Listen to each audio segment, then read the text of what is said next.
నమస్తే, welcome to my channel. నా పేరు సంధ్య. ఈరోజు మన గార్డెన్లో కొన్ని సీడ్స్ పెట్టానండి. అవైతే మీకు చూపిస్తాను. అవన్నీ జర్మినేట్ అయ్యాయి ఇప్పుడైతే. ఇంకా కొన్ని పప్పయ్య కూడా ఉన్నాయి. అవి హార్వెస్ట్ చేసుకొని నాకు తెలిసిన కొన్ని విషయాలు అయితే మీతో షేర్ చేసుకుంటాను.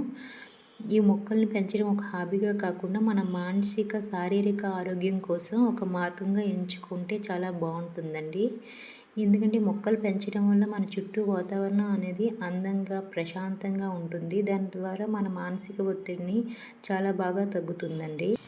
ఇవి బిళ్ళగన్నేరు మొక్కలండి. బిళ్ళగన్నేరు మొక్కలు మీ అందరికీ తెలిసే ఉంటాయి. ఇవి కటింగ్స్ ద్వారా పెంచుకోవచ్చండి. ఇంకా చిన్న కాయలా వస్తాయి కదా, అవి సీడ్స్ అండి. అలా సీడ్స్ కూడా పెంచుకోవచ్చు. ఇవైతే శంఖం పూలండి, బ్లూవి చాలా బాగుంటాయండి. ఇవైతే పప్పాయ ఉందని చెప్పాను కదా, ఈ పప్పాయ కొంచెం పళ్ళులా అయ్యాయి. ఇవి తీసుకోవాలి.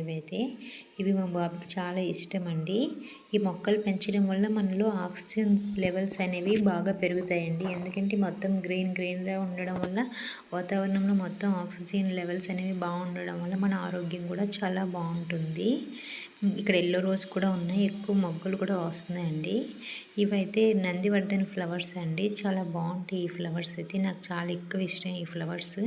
చాలా థిక్గా ఉంటాయి, కొంచెం స్మెల్ కూడా బాగుంటుంది. ఇవైతే సమ్మర్ సీజన్లో మొత్తం ఆకులన్నీ పడేసి ఇంకా ఫ్లవర్సే ఉంటాయి. ఈ మొక్క కింద చూడండి ఎన్ని సీడ్స్ పడి వచ్చాయి, గోంగూర విత్తనాలు అయితే. ఈ మొక్కల్ని కొంచెం పెద్దవయ్యాక వేరే ప్లేస్లో చేంజ్ చేయాలండి. ఈ మొక్కలను పెంచడం వల్ల మనం చాలా కొత్త విషయాలు నేర్చుకుంటామండి. ఇవి చాలా ఎక్కువ మొక్కలే వచ్చేసాయండి. అసలు ఇక్కడ చాలా ఎక్కువ విత్తనాలు వేసాను, అవి ఏమీ రాలేదు.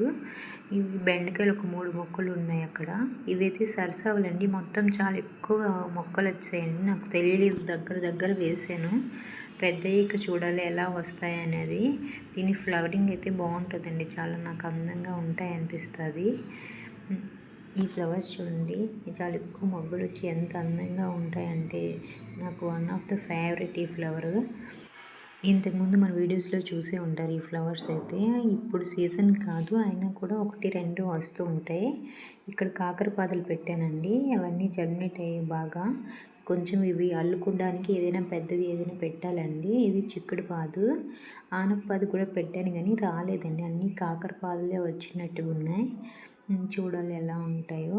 ఇదైతే వైట్ శంఖం పువ్వులు అండి, చాలా బాగుంటుంది. ఇది మనం ఇంతకుముందు పెట్టాం కదా టమాటా నారు, అందులో కొన్ని టబ్లో ఉంచేసానండి. అవి చాలా బాగా వచ్చాయండి, గ్రోత్ అయితే చాలా పెద్దగా అయ్యాయి. ఇక్కడైతే గులాబీ మొక్కలకైతే చాలా ఎక్కువ మొగ్గలు ఉన్నాయండి. మొత్తం ఎక్కువ ఫ్లవర్స్ వచ్చేటప్పుడు చాలా అందంగా ఉంటాయి. ఈసారి వీడియోలో మాత్రం తప్పకుండా చూపిస్తాను అవైతే. ఇంకా దీనికి రైస్ వాటర్, నార్మల్ వాటర్ వేస్తానండి. చాలా బాగా గ్రోత్ మాత్రం వస్తున్నాయి ఈ రోజెస్.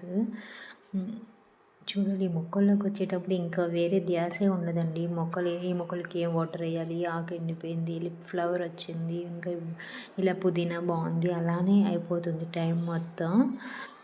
ఇక్కడైతే పప్పయ్య తీసేద్దాం. ఈ పప్పాయనైతే ఇది ఇంతకుముందు ఒక 2 వచ్చాయండి, అవైతే తీయలేదు. ఇది ఫస్ట్ టైం నేను ఈ చెట్టుకి అయితే హార్వెస్ట్ చేస్తున్నాను. 2 ఇయర్స్ అయింది ఈ చెట్టు వేసి. ఇప్పుడు ఒక పండునైతే తింటున్నాం. మనకు అంత ఓపిక ఉండాలి మొక్కలు పెంచేటప్పుడు అయితే.